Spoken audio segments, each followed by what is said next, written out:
It's really incredible to think about 60 of the 100 senators agreeing on anything these days. Even though I will say the average American voter, probably 60% of Americans agree on most things. Well, yeah, but not the Senate. Not in the Senate. So, well, you can have things that are incredibly popular. Americans don't want to be charged more for drugs than people in other developed nations are charged. 80% of Americans say we should have solid background checks on guns to keep them out of the hands of terrorists or would-be criminals. 80% believe that hedge funds shouldn't be buying up all the single-family housing and destroying the dream of home ownership. And yet we can't get those bills passed. Why?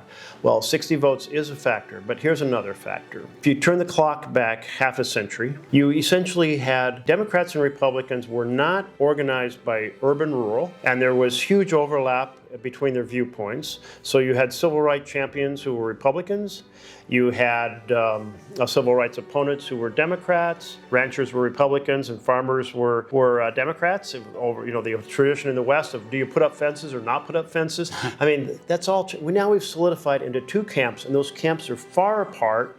And they're reinforced by the cable television system in which you have one media bubble for blue America and a different media bubble for red America. So the cities are watching CNN or MSNBC, and the rural areas are watching Fox News. They're getting different.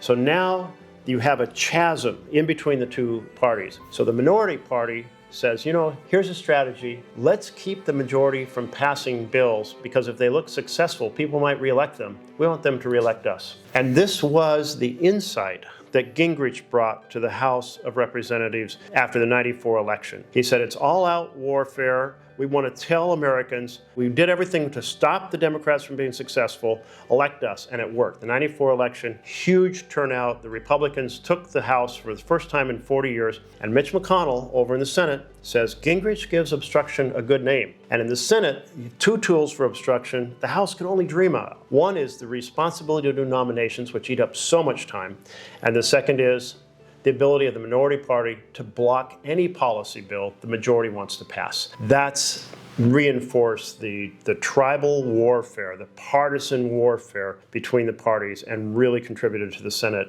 failing to operate right.